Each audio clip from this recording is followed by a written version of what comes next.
Hello everyone, welcome to chem quiz. ख्याल है, उम्मीद करता हूँ सब फिट होंगे, एनर्जेटिक होंगे। एक न्यू वीडियो में न्यू कंसेप्ट में आपके सामने हाजिर है। इससे पिछले वीडियो में हमने पढ़ा था इवेपोरेशन के हवाले से।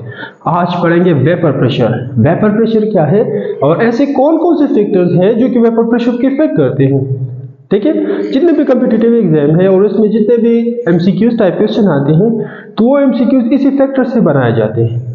इसी फैक्टर को मद्देनजर रखते हुए उस पर एक स्टेटमेंट आया होगा और उस स्टेटमेंट में उस फैक्टर से हमने आंसर निकालने हैं। तो हमने पहले वेपर प्रेशर को जानना है और उसके बाद उसके फैक्टर्स को पढ़ेंगे। तो मैंने एक शॉर्ट डेफिनेशन लिखा है वेपर प्रेशर के हवाले से कि the pressure exerted by the liquid by the vapors of the liquid when the rate of evaporation become equal to the rate of condensation. For example, हमारे पास एक क्लोज कंटेनर है और उस क्लोज कंटेनर में एक लिक्विड मौजूद है। हमने कंटिन्यूअसली इस लिक्विड का टेम्परेचर इंक्रीज करना है।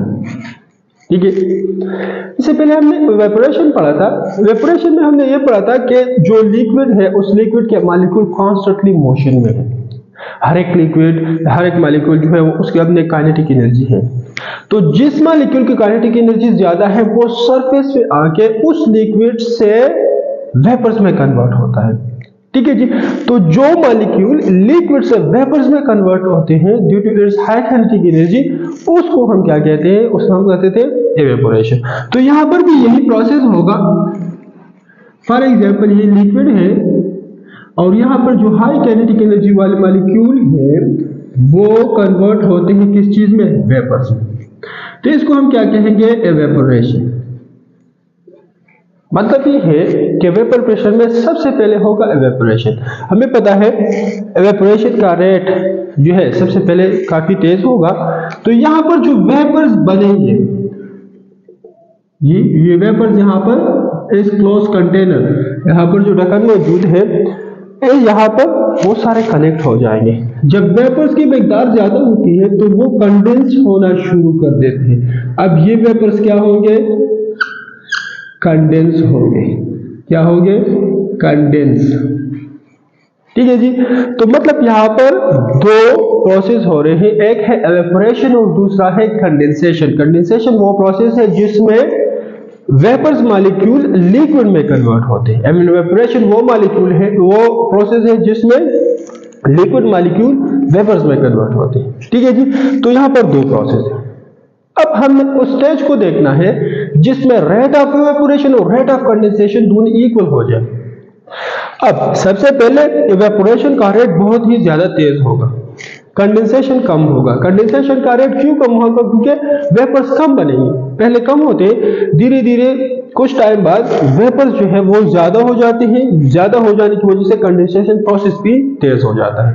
तो एक टाइम आता है कि इवेपोरेशन और कंडेंसेशन दोनों का रेट इक्वल हो जाता है। फॉर एग्जाम्पल, एक सेकंड में 5 मॉलिक्यूल्स इवेपोरेट भी हो रहे हैं और 5 मॉलिक्यूल कंडेंस भी हो रहे हैं। बजाय अगर हम देख लें तो इवेपोरेशन एंड कंडेंसेशन मतलब जो मॉलिक्यूल्स है लिक्विड के वो ज्यादा मतलब एक्सेस में इवेपोरेट नहीं हो रहे हैं। जितने इवेपोरेट हो रहे हैं उतने ही कंडेंस भी हो रहे हैं। बजाय जो प्रोसेस है वो स्टॉप दिखाई दे रहा है, लेकिन इस तरह नहीं है, वो कंटिन्यूअसली प्रोसेस है। अब यहां पर जब इन दोनों का रेट इक्वल हो जाए, इक्वल होने के बाद यहां पर जितने भी वेपर्स हैं वो वेपर्स, ये क्या है? अब वेपर्स है। अब ये वेपर जो प्रेशर एक्सर्ट कर रहे हैं, इस प्रेशर को हम क्या कहेंगे? इसको हम कहेंगे वेपर प्रेशर।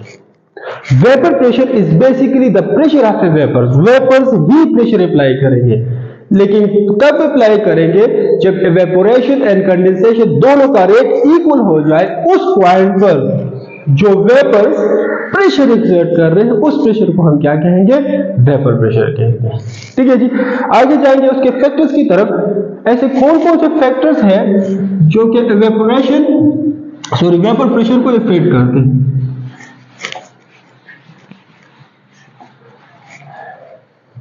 देखिए, फिजिकल प्रॉपर्टी है फैक्टर्स अफेक्टिंग वेपर प्रेशर, जिसमें फर्स्ट नंबर है inter molecular forces. Second number हम पढ़ेंगे ये size of a molecule. Third हम पढ़ेंगे टेम्परेचर एंड फोर्थ पढ़ेंगे नेचर ऑफ ए मॉलिक्यूल या नेचर ऑफ ए लिक्विड। तो फर्स्ट नंबर है एंटर मॉलिक्यूलर फोर्सेस। देखिए जी, vapour pressure is inversely proportional to intermolecular force. एक क्वेश्चन आता है कि ईथर, फॉर एग्जांपल ईथर है और दूसरे साइड पर है वाटर, तो वाटर का वेपर प्रेशर कम है एंड ईथर का वेपर प्रेशर ज्यादा है, क्यों? तो हमने आंसर देना है at a constant temperature, temperature constant होगा। वेपर प्रेशर इंटरमॉलिक्यूलर फोर्स को इनवर्सली प्रोपोर्शनल है। हमने लिक्विड को देखना है कि उस लिक्विड में इंटरमॉलिक्यूलर फोर्स स्ट्रॉन्ग है कि वीक है। अगर इंटरमॉलिक्यूलर फोर्स स्ट्रॉन्ग है तो उसका वेपर प्रेशर क्या होगा? वीक होगा, कम होगा मतलब। एंड जिसका इंटरमॉलिक्यूलर फोर्सेस वीक है तो वहां पर वेपर प्रेशर स्ट्रॉन्ग होगा, ज्यादा होगा। क्यों? ज्यादा वेपर्स बनेंगे। जब इंटरमॉलिक्यूलर फोर्सेस वीक है तो मॉलिक्यूल्स जल्दी वेपोरेट होंगे, जल्दी वेपर प्रेशर एग्जर्ट होगा, मतलब इवेपोरेशन रेट ज्यादा होगा, कंडेंसेशन रेट जल्दी बनेगा, उसके बाद वेपर प्रेशर जल्दी अराइज होगा और ज्यादा वेपर प्रेशर होगा क्योंकि वेपर ज्यादा बनेंगे। सही है।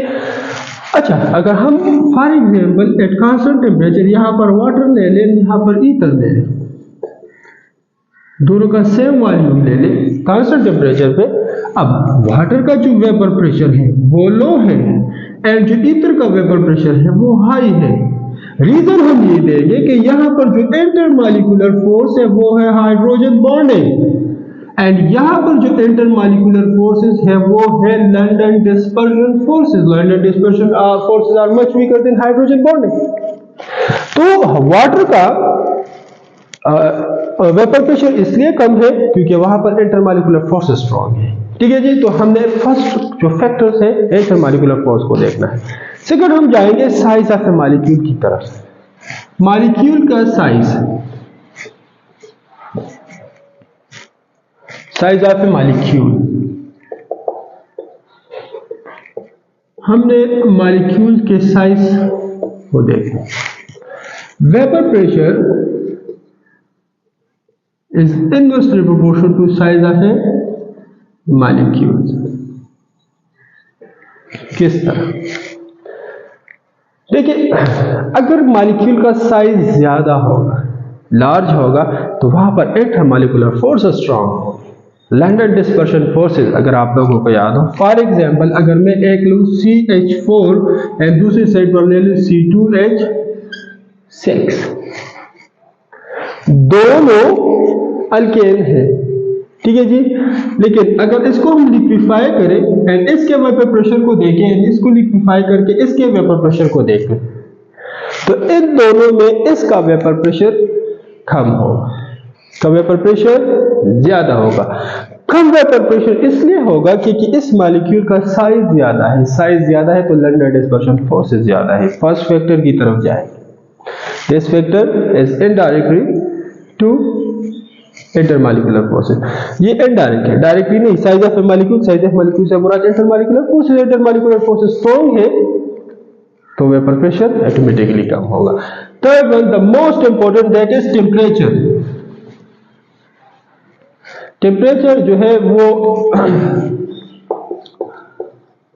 वेपर प्रेशर को डायरेक्ट प्रोपोर्शन है। जिस भी सिस्टम का टेम्परेचर ज्यादा होगा तो वहां पर वेपर प्रेशर क्या होगा? ज्यादा होगा। फॉर एग्जांपल यहां पर है वाटर, ये जी, और अगर हम पहले रखते हैं 20 डिग्री सेंटीग्रेड, फिर रखते हैं 25 डिग्री सेंटीग्रेड, फिर रखते हैं 50 डिग्री सेंटीग्रेड, फिर रखते हैं 100 डिग्री सेंटीग्रेड, तो 20 डिग्री सेंटीग्रेड पर वेपर प्रेशर होगा अबाउट 24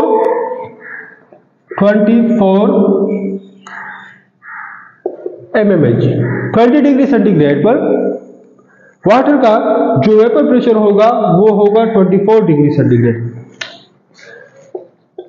इसके अलावा 25 पर वेपर प्रेशर होगा 93 mmHg वाटर का, एंड अगर हम 100 डिग्री सेंटीग्रेड पर जाएंगे तो वहां पर होगा 760 mmHg। तो टेम्परेचर पहले था 20 डिग्री सेंटीग्रेड, वेपर प्रेशर था 24 mmHg। अब टेम्परेचर को इंक्रीज किया है, temperature direct proportional to vapour pressure, temperature 20 से 25 है तो वेपर प्रेशर भी 24 से 93। इसी तरह 50 डिग्री सेंटीग्रेड पर और भी ज्यादा 355, 100 पर और भी ज्यादा 760।